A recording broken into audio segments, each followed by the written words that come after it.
Ali lived in a small, poverty-stricken village where jobs were scarce. His father was sick, his mother old, and his little sister often went to sleep hungry. Every day he heard stories of people finding a better life in Europe, jobs, money, and a chance to change everything. One day his friend Ahmed said, "There's an agent who sends people to Europe. If we pay him, we can be there in a few days." Ali hesitated. "Is it safe?" Ahmed shrugged. "Whatever it is, it's better than staying here." Ali thought for days, but desperation won. He sold his mother's jewelry, borrowed some money, and with Ahmed, paid the agent. The agent smiled confidently. "Don't worry. In a few days, you'll be standing on European soil." A few nights later, in complete darkness, they were taken to a secret shore. 50 men were already there, young boys, old men, and even a few women. Ali's eyes widened when he saw the small, rickety boat. It was barely big enough for that 15 people. "This boat is too small," Ali protested. One of the agent's men pulled out a gun and snarled, "Either get in or go back and forget your money." Terrified, they all crammed into the boat. Minutes later, they were drifting into the vast, merciless ocean.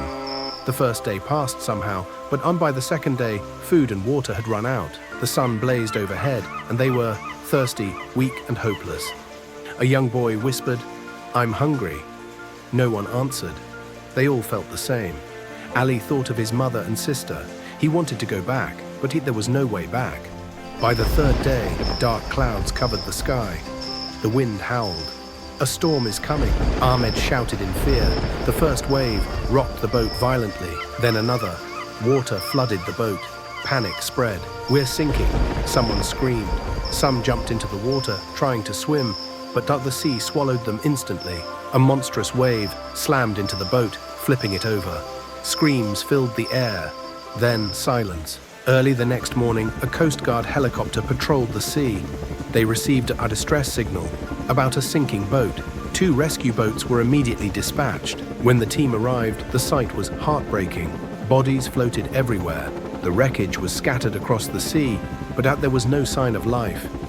A rescuer whispered, "We're too late." Suddenly, one of them shouted, "There, someone is alive." They spotted a man clinging to a wooden plank. The rescue team pulled him aboard.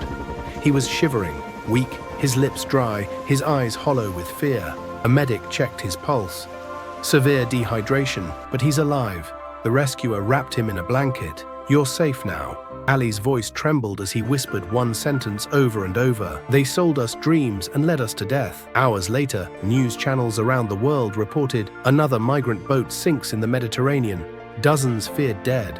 Only one survivor found. The camera zooms in on Ali, lying in a hospital bed, staring blankly at the ceiling. His eyes filled with tears, loss, and one unanswered question. Was dreaming a crime?